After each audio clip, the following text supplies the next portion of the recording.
నెలకొక 250,00,00,000 ఇప్పటిదాకా ఏదైతే ఆరోగ్యశ్రీకి అవుతుంది. లక్షలాది మంది జీవితాలకి ఒక లైఫ్ ఇచ్చింది. ఒక బ్రతుకునిచ్చింది. 12 నెలలు కలిపితే 12,250 కనీసం 3,600,00,00,000 కూడా ఓ 3,000,00,00,000 అవుతాయి.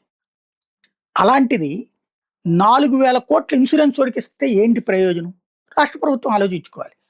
ఇప్పుడు సాక్షి రాసింది నిజమైతే ఆరోగ్య బీమాలో బ్రేకింగ్ స్కాము ఇన్సూరెన్స్ కంపెనీలోళ్ళు డబ్బులిస్తారన్న ఉద్దేశంతో 4,000,00,00,000 బీమా కాంట్రాక్టులు కట్టబెట్టే పన్నాగం. ఆళ్ళు ఎంత ఇస్తారు? ఇన్సూరెన్స్ కంపెనీ అదంతా ఆథరైజ్డ్ కదా! ఆళ్ళేం పెద్ద లంచాలు ఇస్తారని కాదు. కాకపోతే ఈ ఆఫీసర్ల ప్రెషరో లేకపోతే గనక రాజకీయంగా ఆ పథకం జగన్ పేరు పోవాలా, లేకపోతే రాజశేఖర రెడ్డి పేరు పోవాలని పెడుతున్నారు గానీ, టోటల్‌గా ఈ ప్రభుత్వం పేరు కూడా పోతుంది.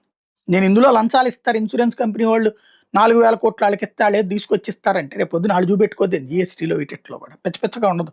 లంచాలు కాదు ఇక్కడ. సమస్యల్లా ఏంటంటే రాజశేఖర రెడ్డి ముద్ర పోవాలి, జగన్ ముద్ర పోవాలనుకుంటున్నారు. కానీ ముద్రతో పాటు ప్రభుత్వ పరువు కూడా పోతుంది. 3,000,00,00,000తో పోయేదానికి 4,000,00,00,000 తగలేసుకోవడం ఎందుకు? ఇన్సూరెన్స్ కంపెనీలు ఎట్లుంటాయో ఇన్సూరెన్స్‌ల పాలసీలు కట్టిన వాళ్ళందరికీ తెలుసు. ఏది హెల్త్ ఇన్సూరెన్స్‌లు. హాస్పిటల్‌లో చేరిన తర్వాత టెస్టులకి, డబ్బులకి ఏడిపిస్తారు. ఆ తర్వాత కన్ఫర్మేషన్‌కి ఏడిపిస్తారు. లేకపోతే నీకు ఎప్పటినుంచో నువ్వు షుగర్ ఉంది కాబట్టి నీకు పనికిరాదు.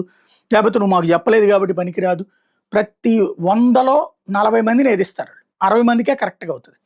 అలాంటప్పుడు ఆ సఫర్ అయ్యే ప్రతి ఒక్కళ్ళు ప్రభుత్వాన్ని తిట్టుకుంటారు కదా! ఇది ఆలోచించుకోవాలి. లేదు ఇదే కరెక్ట్ అనుకుంటే వాళ్ళ ఇష్టం.